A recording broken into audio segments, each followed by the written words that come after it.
Hey guys, welcome back to Vinceville Customs, and today we're going to finish up our sponsored video series from Garage Kits US Colors. And in this video we're going to focus mainly on the base of this Hariqa Fire Elemental Kit from the Denons and the Zhao series.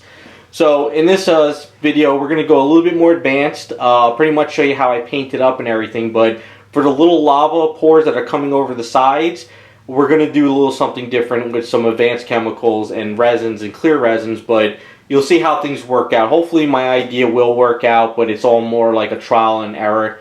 It could work, it can't work, I don't know. We'll get into that a little bit later. But for right now, to make life easy, what I do is I have this stuff here. It's basically foam pads. You get these at like Hobby Lobbies and stuff like that. And basically what I'm going to do is get this base on top of here, cut out my circle, get that situated, so this way at the end of the project I can peel this off and stick it on and then I'm ready to go. So this way it doesn't scratch up my shelf or anything like that.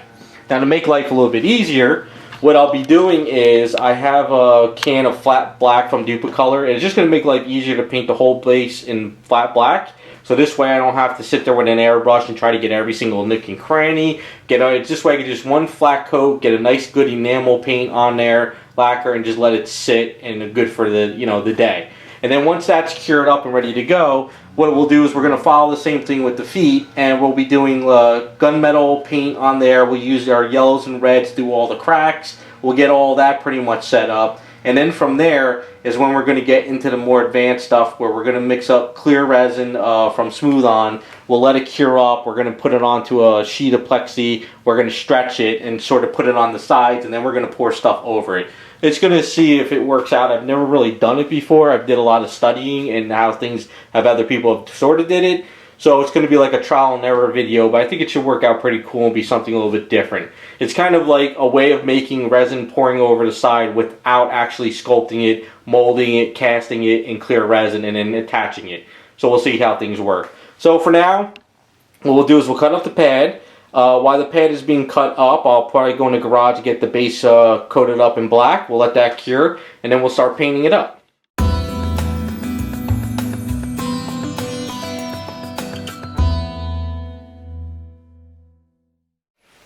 Okay, so right now what I'm going to do is I'm going to do gunmetal up top around here. I'm going to start working in all the cracks with yellows and reds. I'll use some transparency reds too to add some heat to the gunmetal just to make it look more lava and hot.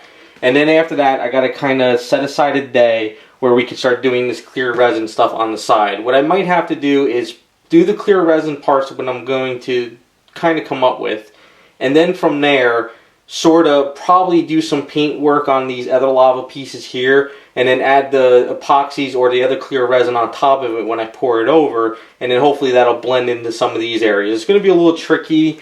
We'll see how it works. I know that some of the sculpts had rocks in here too, so what I might do is I just might go outside and grab a couple rocks when I'm ready to do this, and I could put some rocks in here, but I can paint them up in the gunmetal too to make them look like lava rocks, and I can use my clear epoxies and resin and kind of incorporate them together without trying to force a sculpt and all that stuff, but we'll go over that later. Right now, let's focus on this top part, and then we'll go over all the clear stuff later, which is going to be really tricky.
Okay, so we got a lot of the top of the base done, and as always, whenever I'm doing the bases like this, I try to put the figure on there to see how things are looking, get a feel for if I want to change any colors, if it's going to where I want it to be, and yeah, it's definitely getting to the point where I want it, and I think the next part is going to be the tricky part. I'm going to let the base cure up for about a day or so, and then we're going to come back and we're going to start doing our own sort of lava pouring over the sides type look. We're going to change some things up. We're going to use the harsh chemicals like I said. Okay, so the base is pretty much set up to where I wanted it. It's very dark, so your eyes pretty much go up to the figure more. Your eyes come up more to the blonde hair, the silver, and that's kind of where you're looking more, and the legs than the actual base. And that's kind of what the whole idea was. I wanted the base to be very dark, but I wanted it to feel hot. I wanted it to feel like it's kind of like that lava and that she's walking on it. Now, since this is done, we're going to let this kind of cure for about, I don't know, 3 days. I really need this enamels from the car paint to cure. I need the top acrylic paints to cure before I go any further.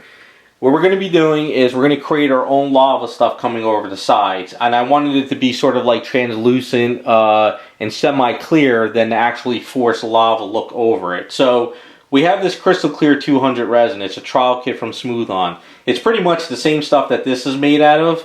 It's just that we're not pouring it into a mold to let it cure. We're going to be pouring it onto a sheet of plexiglass. We're going to use their mold release to spray mold release on the plexiglass. We're going to mix the Crystal Clear in the garage with some UV dye I have specially made for Smooth On stuff. It's kind of we'll put like a tiny bit of yellow, a tiny bit of orange or red in it, and we'll create a sort of a sheet of Crystal Clear resin on a plexiglass. We'll let it cure up for its hour time.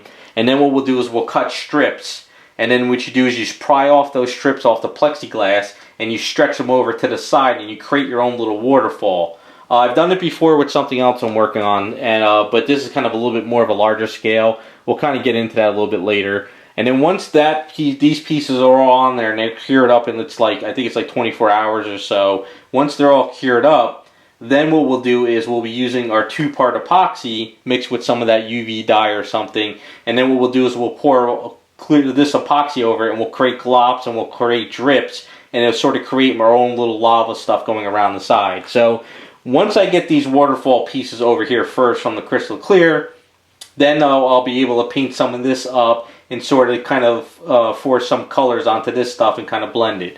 Now, this Crystal Clear stuff is very potent. It is very toxic from what they've told me, so you need to wear a respirator, you need to have long sleeves, rubber gloves, a well-ventilated area like in a garage with a fan blowing out or outside in your backyard to mix this stuff up and let it cure. If you don't want to go that route with doing that, say you have some plexi, if you have some clear stuff like this that's like bendable, you can actually take some stuff and you can cut it and you can sort of bend it over and you can glue it. You can give it some color with some clear paint, and then you can use your epoxy to bend, kind of go over the area. It kind of gives you like a sculpting armature to go over. That's what I'm going for. So it's a little bit tricky. Like I said, I've done it before with some waterfall I'm working on. So we'll see how this works out. It's kind of also like an experiment for myself as well, just to kind of learn this stuff and try different things. So I think it'd be like a fun little video to show off. So we'll come back in about 2 or 3 days. We'll start mixing up this stuff and we'll see how it works out. Okay, so this item has been staring at me for about a week or so on the shelf, and I've been thinking about how I'm going to do the clear resin stuff and also the epoxy. The other problem too is it's been raining and it's muggy out, and we've just been having some crazy storms here. So hopefully we're going to be getting some good weather soon. So I decided I want to add a little bit of a texture to the base, like maybe like a little bit of a granite texture. Nothing too crazy, nothing really super detailed. Maybe I'll add some cracks to it as well, just having a little bit more fun with the item, but we'll see how that works out. It's just something that I thought about where if I add the clear resin to it, it's not going to show as good with the black on the edging like this. So when I add the clear resin over here, it's going to look kind of clear, but all this black is going to kind of like, I don't know, it might kill that yellowish orange stuff that I'm going to have there, and especially with the epoxy. So I figured let's try a little bit of a granite, because if you have a little bit of white speckling in it and it's kind of almost grayish, it might pop a little bit better. So I think that's what we're going to do. So I have this Badger 360 airbrush. It's a very old airbrush. I rarely ever use it, but it sprays very, very heavy though.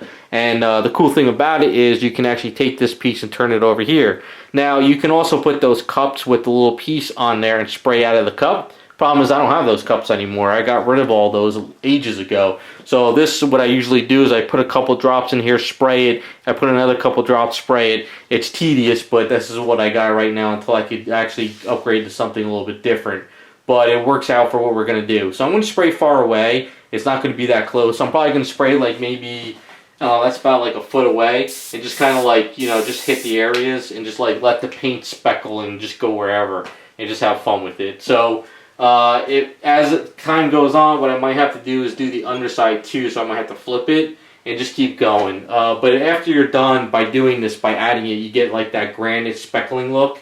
And then after that, if you really want to add different areas to it, you can add transparencies, you can do other stuff like that. So I think this should work out pretty cool. I think it'll add a little bit more life to the base.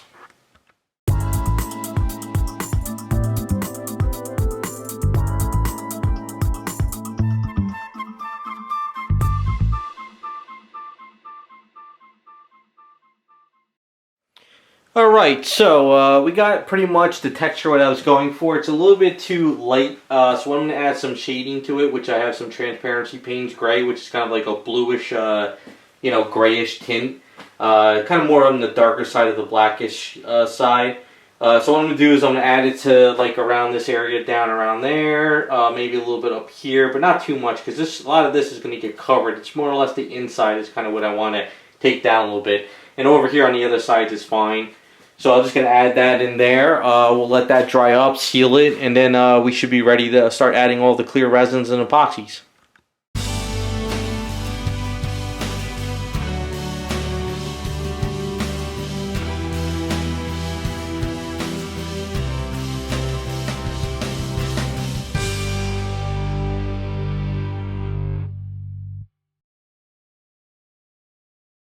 Alright, I'm going to add a lava crack here. I started kind of messing with it. I didn't like what it's doing and I kind of went over it. So right now I'm kind of looking online for some pictures and I'm just going to add a crack like right here, and I might add cracks in certain other areas because when the lava's coming over here you won't see some of this, but this part you'll kind of see. So I'm just kind of looking online at some pictures and just figure what we'll do is we'll just go make a big crack coming here. And then a little bit of a crack going there. So I'm just using black paint for right now, make it really thick. And I think what we'll do is we'll take this down a little bit more.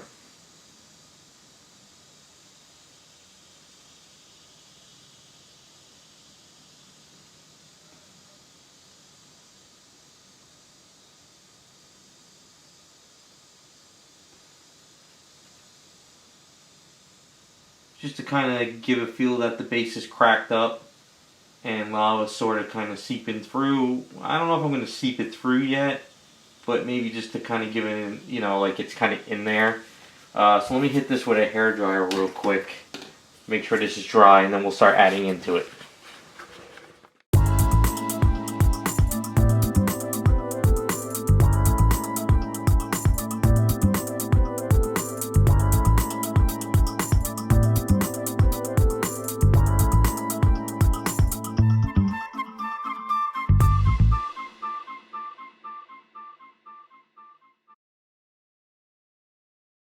Alright, so as you saw, I pretty much added some cracks around the areas there. So key spots, so this way when the lava's over, everything should look pretty cool. So it was just adding a black line where I needed to go, adding a little bit of orange and yellow on it, hitting it with some transparency red, and then going back in with a little bit more yellow and stuff to make it hot and look like it's cracking through.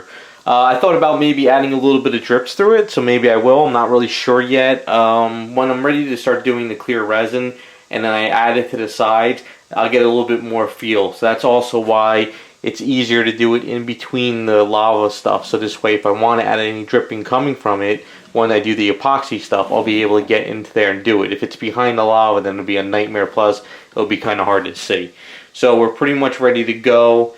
Just got to find a good day to actually get in the garage and start mixing up all this clear resin.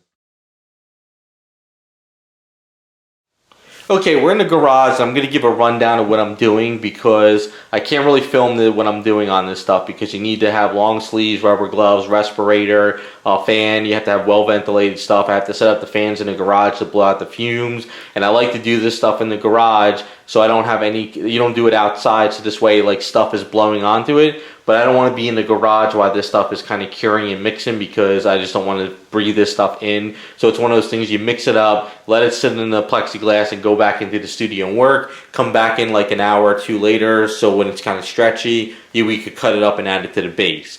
So what I have is I have a mixing cup and spatulas. I have a vacuum chamber over on the floor that I use for vacuuming like molds and this type of stuff. So you want to get out a lot of that gases and bubbling. We also have mold release. With that can right there is a mold release. I'm going to spray the whole plexiglass down with some really good mold release. So this way when I'm ready to start cutting up my little sheets and stretch them, it comes off the plexiglass really well. So that's something I really need to do. So I have my Crystal Clear 200 trial kit. Got that in the mail recently. So I should have enough in this container to do this base and also a waterfall base. I'm working on something else. So that should be working out pretty well. Now I also have a UV dye set that I picked up from Smooth On. Now this stuff you have to use with their clear resins and regular resins. You can't mix up like inks and paints and stuff that you use for your statues from other companies with your resins, because what it does is you get a reaction. You have to use their dyes that are specifically made for it. So what I'm going to do is I'm going to mix up the clear resin. I'm going to add a bunch of yellow to it, and then once I sort of get that yellowish kind of translucent I'm looking for, I'll add a little bit of orange into it too, not much, because these inks go far away with clear. So if you scoop out a big chunk in there and throw it in, it's going to be completely solid looking with the clear resin. So you have to actually like use just like very, very tiny tips of like a pin or even like a piece of wood, just to kind of mix in some of this dye into your clear resin to get that translucent look going. So that's something to think about. You never really want to, you know, mix up a lot in there, otherwise it's just going to be solid. So clears with these dyes go a far way, but if you're mixing regular resin and you want to color it, this stuff is fine. You can mix as much as you want in there. I think it's like 10% of the volume you're working on can only go in, something like that, I forget. So at least that gives you an idea of what I'm trying to do. What we'll do is I'm going to mix this stuff up. I'm going to go into the studio and work for the day. And then when I keep coming in, checking it out, when it's ready to be sliced up with an X-Acto blade and we can start stretching it over the base, we'll come in, we'll set the camera, and we'll start cutting up the pieces. Yeah, it's a little bit tricky. It's a little bit, you know, toxic type stuff. But if you have the proper gear and you practice, you do your research, you can really come up with some amazing stuff. So I'm going to get this stuff mixed up, and we'll probably be back within another hour or two, hopefully, and we'll start putting it all around the base. Okay, so we're in the garage right now, and you can pretty much see right there's a big pool of orangey yellow clear resin on the plexiglass. It comes off pretty well at the moment right now. It's still a little bit stretchy and soft. So I'm going to cut out one piece now and sort of kind of play with it and see if it's ready to go. I almost forgot about this. I started working on an item in the studio and I kind of went into the zone, and then I remembered I had to get back out here to work on this stuff. So I kind of maybe let it cure a little bit longer than what I intended, but it's really, really hot today too. It's in the garage, so this is where we're at. So I'm going to put on the rubber gloves. I'm going to put on the mask again. I'll put on the long sleeves. I'm going to be sweating like crazy, but it's just a matter of trying to cut this up and attaching it to the base. So I'm going to do one right now. We'll see how that works out. If it's working out the way I'm intending it to, I'll just keep going along with the camera as it's filming. If it is not working out well, I might have to let it cure up just a little bit longer. But we'll see how it works out. So yeah, this is going to be a little bit tricky. Now, I also have a lot of these latex gloves where if I cut out one piece and I put it on and I cut another one and it starts sticking to my fingers and I can't get it off, then I'll change up the gloves again, because like I said, I don't want to get this all over my hands.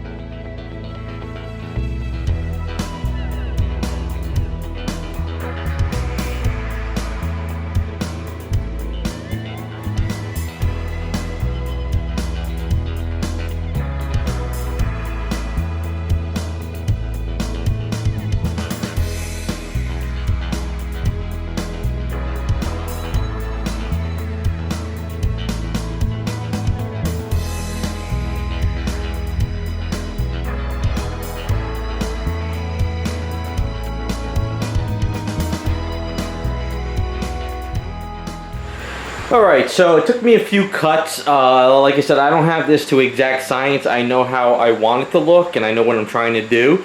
So, this stuff is still a little bit soft at the moment. So what I could keep doing is I could keep playing with this and make sure it's straightening out by the time it really starts to cure up. It looks messy now, not really looking like lava, but once we start adding in that epoxy and we can drip it and let it kind of drip down and go over areas and even fill up some of this stuff where it looks like paint should have been, and we really start, you know, adding more to it, we get more bubbling and a more lava effect. But right now we're kind of adding the base down. This is kind of just to help me be able to actually pour that epoxy on it and let it drip down here and create lava going across it. But I like the idea that we have a translucent base now going around these areas. So anything that's... Alright, so I brought this in the house right now just to kind of go over this. I'm just checking out some areas. So what I think I'm going to do is, I got some glue here, and I'm going to hit some areas with glue at the bottom, and hopefully it'll hold these pieces down a little bit more than the way they are now. I think what it is, I might have waited just a little too long to put this stuff on. That's okay. Like I say, what's going to happen is once we use this two-part epoxy and we start like dripping it over the edges and we kind of letting it bubble up and kind of go over the area, what's going to happen is we're going to create that lava look. And this is kind of just like a base. Right now it's a translucent base instead of painting it and then adding that stuff over like a painted resin. This is just going to make life a little bit easier to see that translucent and make it pop a little bit more. But yeah, other than that, I think we're working out pretty good. It's just, you know, not something I've ever done before. It's just kind of like the first time I'm doing this, but I got the basic idea down. So, I mean, what I'm going to do is I'm going to try to hit this with some glue spots. Hopefully this will hold this stuff down. I'm going to put it back in the garage and let it cure up overnight. I don't want it in the house with any kind of fumes or anything coming off of it. But this should be drying up pretty soon. But I just want to make sure I can actually hold these pieces down instead of like going in every 15 minutes and trying to do it. So I'm going to get these glued up now. And then hopefully by tomorrow we could come back and start adding epoxy and everything to it. Okay, so while the base is in the garage drying up and curing, what I'm going to do now is I'm going to mix some of this together and see what type of reaction this epoxy does with the smooth on stuff. You never really know how this stuff reacts until you test it, and it's always better to do a test first than to actually do it and put it on your item and then it gets all messed up. I've mixed this epoxy with certain brands of paints in the past, and when you mix it together first, it looks absolutely beautiful, but this stuff mixing A and B together gets super hot, and then it turns the paint or whatever you're mixing really nasty. And then I've mixed this with other paints where it kind of looks when you mix it together, but then once it starts to heat up and cure, it actually looks beautiful. So it all depends.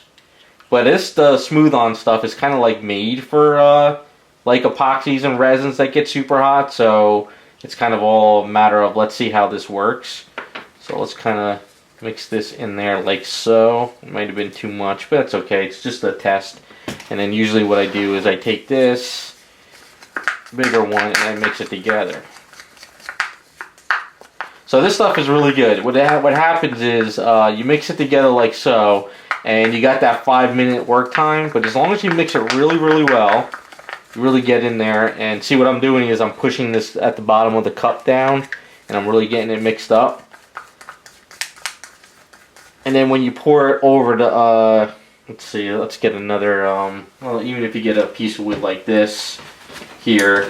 So the idea is when we pour it over the other resin pieces that we put on the base, of course if you have a lot more than a couple, it'll come out faster. Basically it starts to drip down like so, you know, and then you can get it to dripping like that, you know, it just starts dripping down. Oh, we'll get into the camera a little bit better so you can kind of have it dripping over the area, and you start creating like lava drip effects and it starts to bubbling up and going like that. So it's kind of, you know, we'll see how it works out. Of course, if this gets all over your hands, get very messy. So this gets very hot. I never really like to kind of start pouring this onto an item until it really starts to feel very warm in my hand in the cup, because I've done this in the past where I've accidentally put this in here. I'm like watching something on YouTube, or I'm looking at an item, and then when I go grab it, I grab the other item again and pour it in and then mix it. So always make sure you mix equal amounts and it starts getting warm and you know you got the mixture going.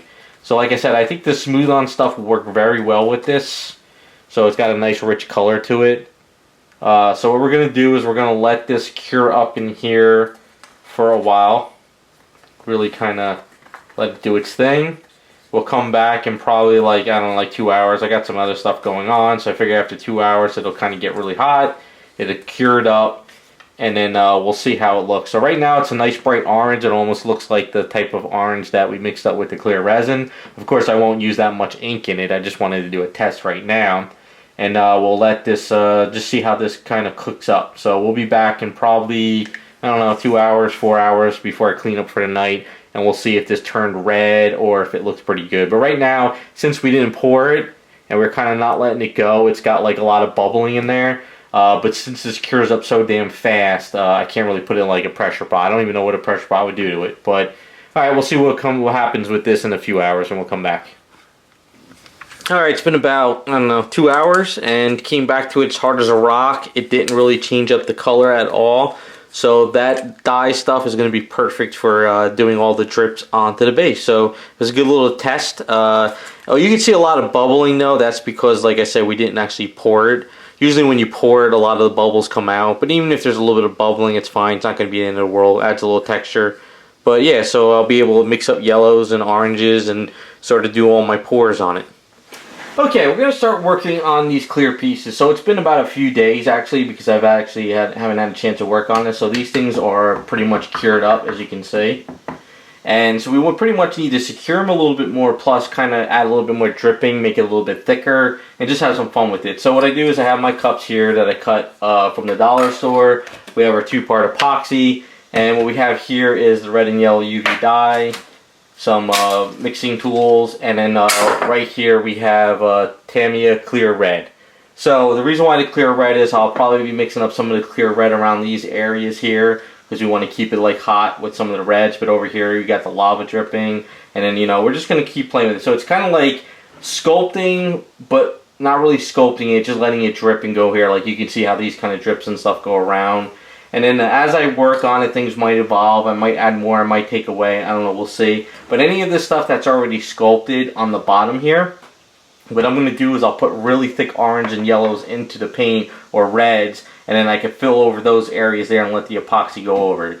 Now, one thing I have to do is, when you do this stuff, you might get some dripping and stuff going over the edges. So you need some kind of like maybe a plastic or a wax paper or something. Now, I've tried wax paper in the past, and this stuff sticks to it, so then you have all that stuff at the bottom. So if you have any kind of like a plastic sheet or something, I have these from my old job, I'll just put this here like that. So this way, if anything comes over there, this will come right off that plastic with no issue, and it really won't bond that much. So I'm just going to start mixing up and going from here. It's going to take a little bit. It's a matter of mixing it up and then pouring it on here and going, and this will get caked up. You mix your next one, you keep going, and it's just about going around. So I'll probably be mixing up a little bit more than I normally do, and just really start filling in a lot of these areas here and letting the drips go down. But you got to be kind of careful though. You don't want to just pour it in like crazy and let it drip. You want to kind of like let it start to cure a little bit and get hot, so this way when it's dripping, it's kind of coming down, and then it starts to slowly cure as it comes down, and you get that drip feel on it. And I want to try to kind of work out the edges a little bit more too with some of the drips around there and stuff. So it's just having fun and just going with it.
Okay, so we're going to go back onto the flames now, and what I did is I mixed up some of this orange UV dye into this Tamiya clear resin.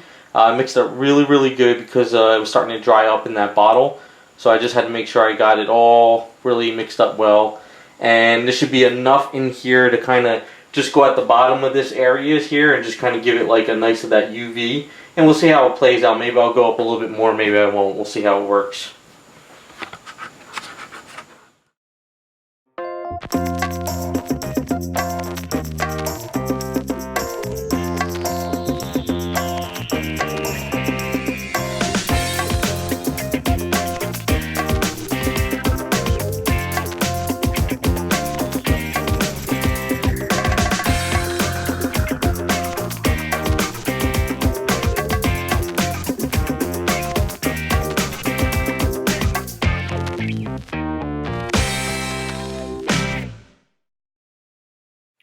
Okay, so as you can see right now, whenever I'm working on my projects and I'm just getting about done, I want to put everything together and see if I'm missing anything, if I want to change anything up.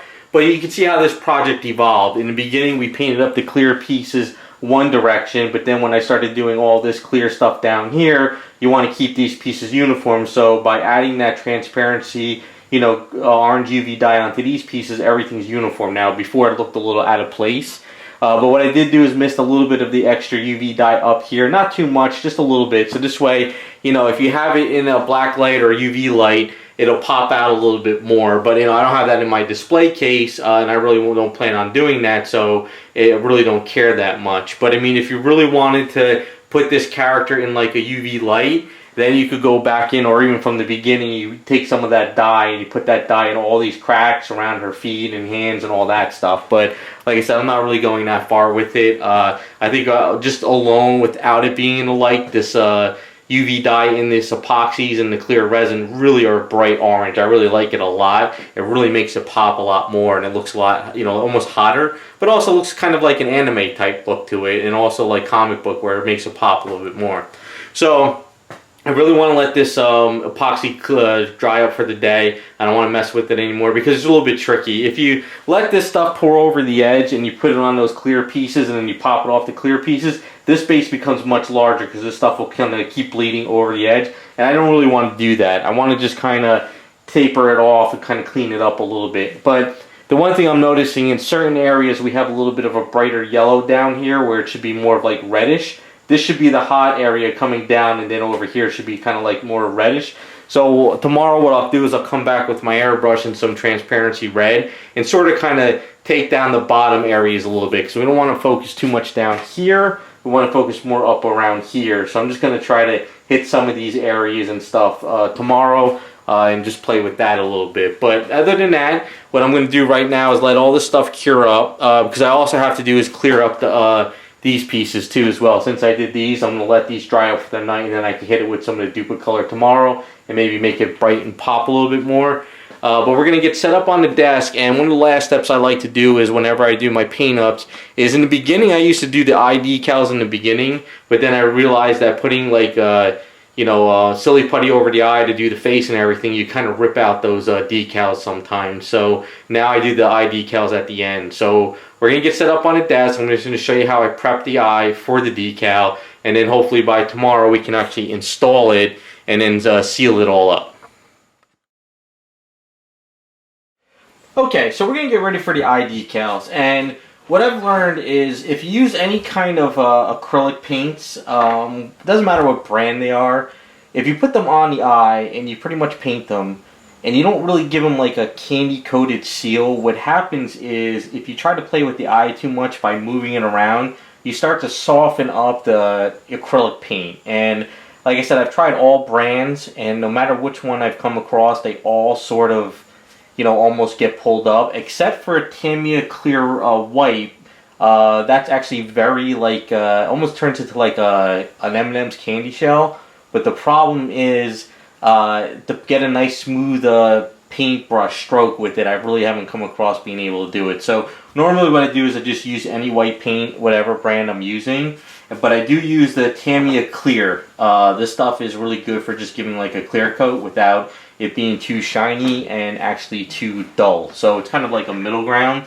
So whatever white paint I use for the eye, all I do is I go in here, I take a drop, and I just sort of go over the white paint with this, and I just let it dry up for the night. I really don't try to press my luck with it, because if you go too heavy with it, it starts to kind of go into sockets and everywhere. And if you go too light, you might start pulling up some stuff. Now that's the thing about this stuff. Once you put it on, it almost starts drying right away. So if you try to sit there and play with it and keep stroking it, what happens is you're going to start pulling up the paint. I don't know, because I guess it's got like an alcohol base into it. So basically just one little, like very light, you don't have to go crazy, just one little light stroke, let it get cleared up, and that's good enough for the eye for tomorrow. And usually what I'll do is I do it for lips as well. I'll just go on with the lips and give a little bit of a clear coat onto the lips, make them a little bit shinier without going too crazy. And basically just let this dry up. So this is going to dry up for the night. You know, it could dry up in like an hour and you can do it, but personally, I always like to let my paints really cure up. That's why I'm working on so many projects at one time. It's a little bit easier for me to like, okay, I do the eye in this and I could go and work on something else, and then tomorrow I put the eye decal and I work on this and I work on that and keep going. So that's kind of where we're at with this right now. So like I said, we'll let this cure up now for tonight. We'll come back tomorrow and we're going to slide the eye decal onto it. And once we get it into the position we want, sometimes I go through a couple eye decals, but I'll explain that tomorrow. And then we seal it up, and then pretty much the figure is done, and then we just got to fine tune the base. Okay, so we're going to start working on the eye decals. I'll give you a little bit of rundown of my process that I've come up with over the years. And I find that it's easier for smaller statues for me to do eye decals than the paint, only because I have a trouble just trying to even out the eyes. And larger statues, 1/3 scales, 1/4 maybe bigger. Bigger eyes sockets like anime eyes I could get away with painting because it's easier to do like washes and get them even. Smaller ones a little bit harder for me, so if it's harder for any of you guys and you feel that you're not very good with it, some eye decals might make your life a little bit easier. If you go to Artifine Transfer Details, they have a lot of a selection of different eyes. We're probably going to go with a green from this sheet here. I just have to find which size I'm going to probably put in there. So I'll give you a little bit of an idea of the tools I use with these. So once you get your eye decals of what you need, you pick the one you want, and what you want to do is have a nice good clean water. Even though this cup looks a little bit dirty, it's really clean. I wash it out all the time.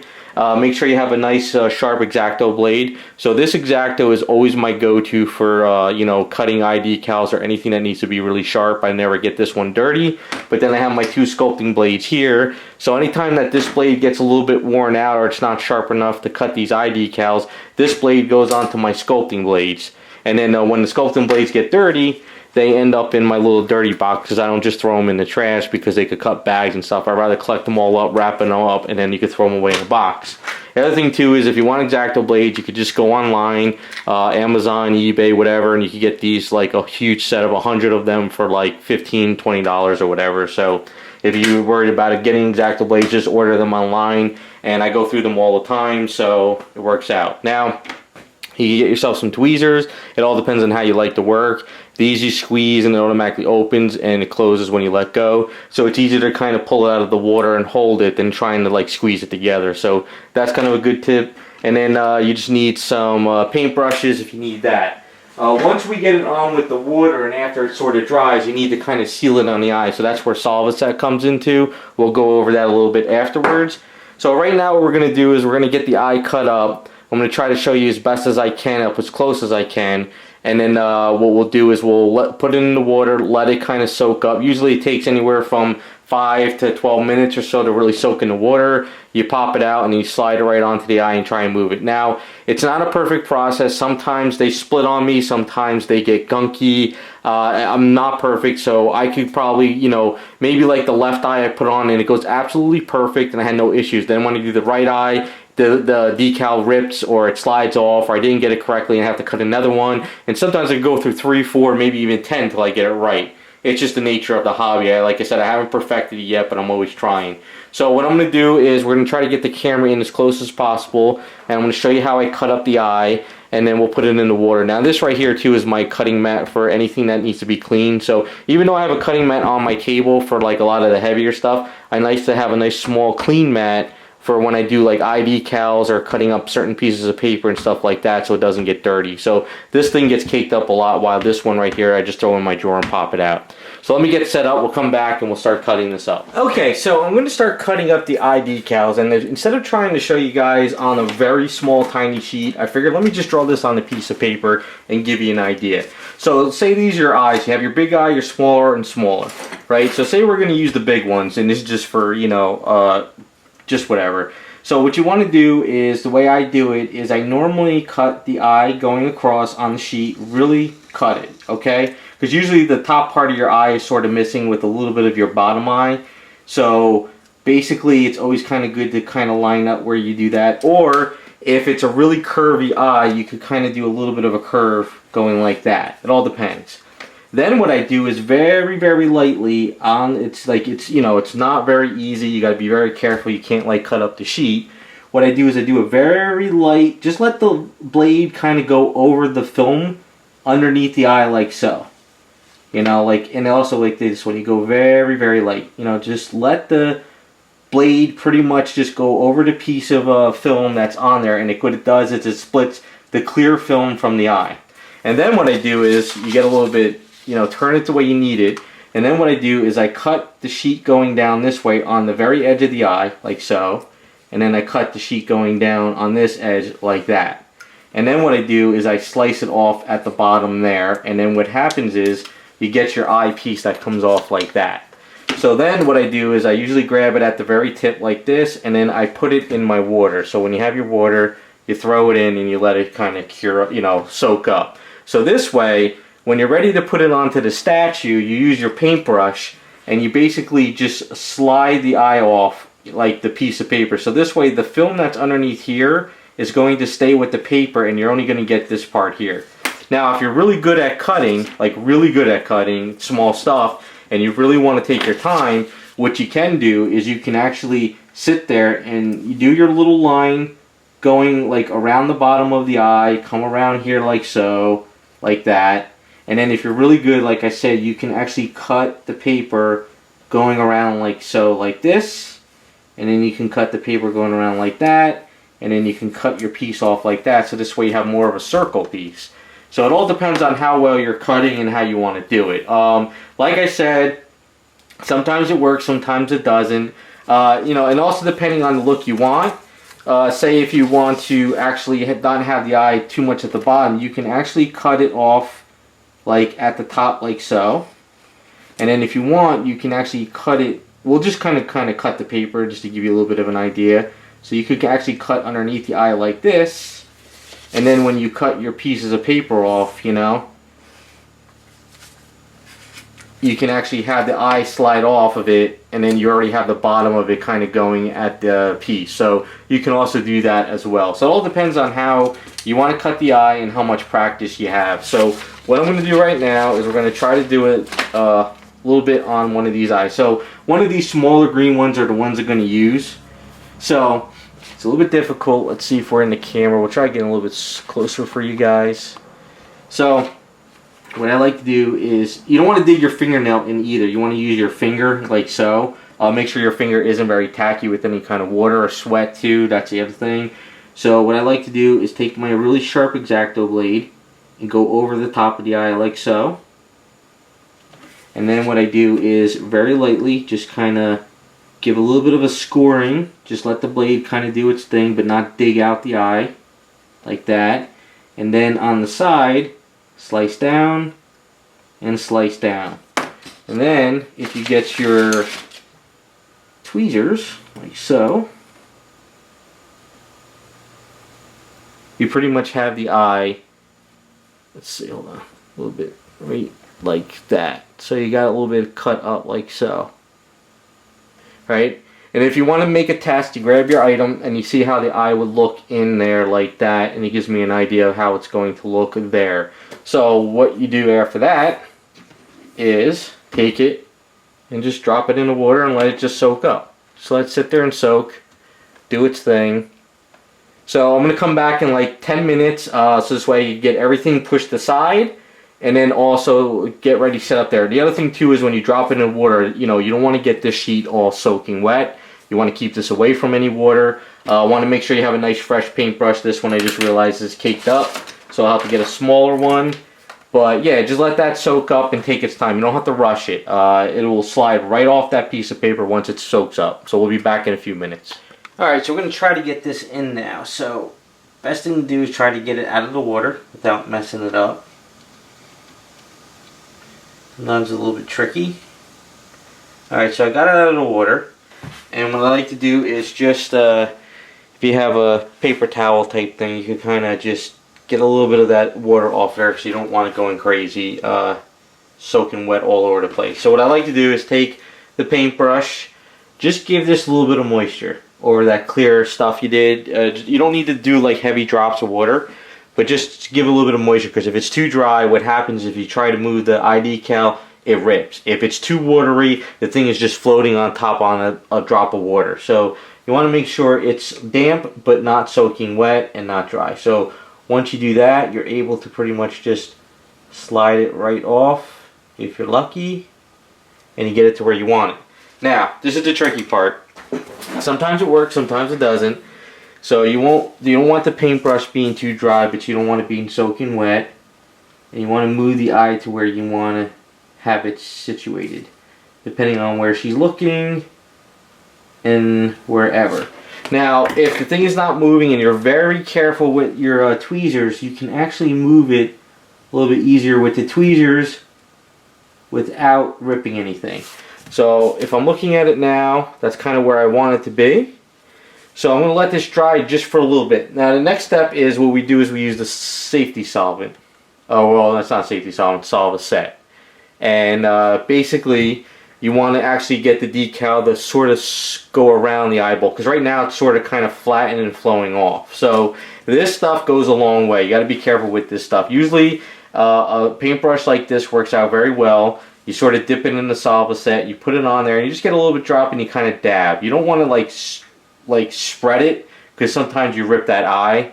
This stuff sort of like helps it kind of melts the decal in a way. It kind of melts it and goes around the eye. But then once it's pretty much all set up like that and it sort of dries up, then we seal it. But for right now, you just want to make sure you get the eye where you want it to be. That's kind of where I want it. I'm looking at it, you know, in different angles right now, so we're looking pretty good. So I'm going to let this sit for like about 2 minutes. We'll come right back and then we'll do the Solvaset. Okay, so it's been about a minute or so and we're looking pretty good. So here's the Solvaset. Basically you put your paintbrush in there, get a little bit of it damp, but you don't want it dripping all over the piece. If you feel that there's too much on there, just kind of get it off. And then the Solvaset will help sort of get the eye wrapped around the sculpt now. You want to make sure you're doing it right. If you get it, you'll see if it's kind of like bumpy and raised. The Solvaset will sort of help melt it. That's kind of where we want to be. Looking pretty good. There's one little spot I'm seeing that's kind of there. And this Solvaset evaporates pretty fast too, so you can actually have your bottle open and you'll lose more Solvaset than you will just doing eyes, and that's kind of usually all I really do. And make sure we get that spot there. And it's hard to see in the camera, but it sort of melts onto the piece a little bit. And so what I like to do is just let that set up for, you know, the night. I'm going to just kind of close up for the night anyway. Come back tomorrow. We'll use our Tamiya clear to go right over it, clear it, that seals it, and then we're ready to go. So this is why I like to do the eye at the end, because that decal is sort of on that eye a little bit, and if you do silly putty on there, sometimes it still rips it off. So it's better to just do it at the very end. It makes life a lot easier, because you can see I really didn't handle the statue that much. Just by having it here and just kind of like moving it, getting it on, you get it to where you need it. So I'll probably just do my dab of clear coat tomorrow. We'll do a real quick of that, and then pretty much that's it.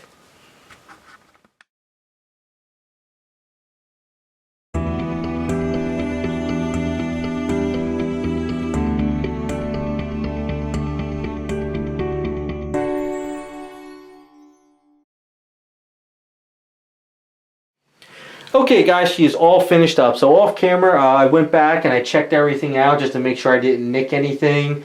I made sure that, you know, after working on those eye decals, I didn't scratch up like hair or anything in the back. That's just something to be mindful when you're actually, you know, redoing stuff and just doing all your touch-ups. But other than that, I had a lot of fun working on this item. I'm so glad I picked it up. Roberto did an amazing job with the sculpt. Garage Kits had a really great idea with the design of it, and it's just an all-around great kit. Now, if you're new to the hobby and you watch the series, hopefully it gave you a lot of information, a good direction on how to build stuff. You don't have to be intimidated or scared about the hobby. You can dive right in. There is no wrong or right way to do this type of stuff as far as painting and sculpting and whatever you want to do. Just things of like pinning and stuff like that, making your item secured, is the thing you really want to think about. But as far as painting and the way you want it to look on your shelf, you do whatever you want. You don't have to do what another painter did. You don't have to do what the producer intended it to be. That's the beauty of the hobby. You just run with it, think outside the box, and have a lot of fun.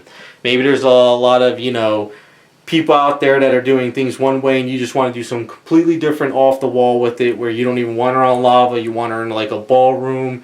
You know, you can do whatever you want. That's the beauty of kit building. So, I mean, personally, if I had a chance, more room and funds, I would actually get a second one and try something completely different. But I think I'm really happy with the way this looks as it is now. So, with that being said, we're going to close out the video now. I'm going to go over, you know, we'll do some nice close-ups to end it out with some nice music. If you get a chance and you want to pick this up, head over to Garage Kits US Colors. They got a large selection of paints. They got a lot of kits that they're doing. They got way more kits coming from original series. If you want to get into some of those, maybe they got some that you like more than this. They got some monster type stuff too as well, and some really fun things that they're doing. If you get a chance to, check out shows like Wonderfest, and I think there's a show in Florida as well that they go to. Garage Kits is always there with tables. They are really great to talk to. They will always put you in the right direction. If there's something you're working on and they can't help you, they probably know like one of 50 or 60 people at the show that they could say, hey, go tap that guy on the shoulder or that person on the shoulder. They'll help you do that technique and they'll put you in the right direction. So thanks for watching the series, guys. Be sure to check out more information. We'll be back with some more videos.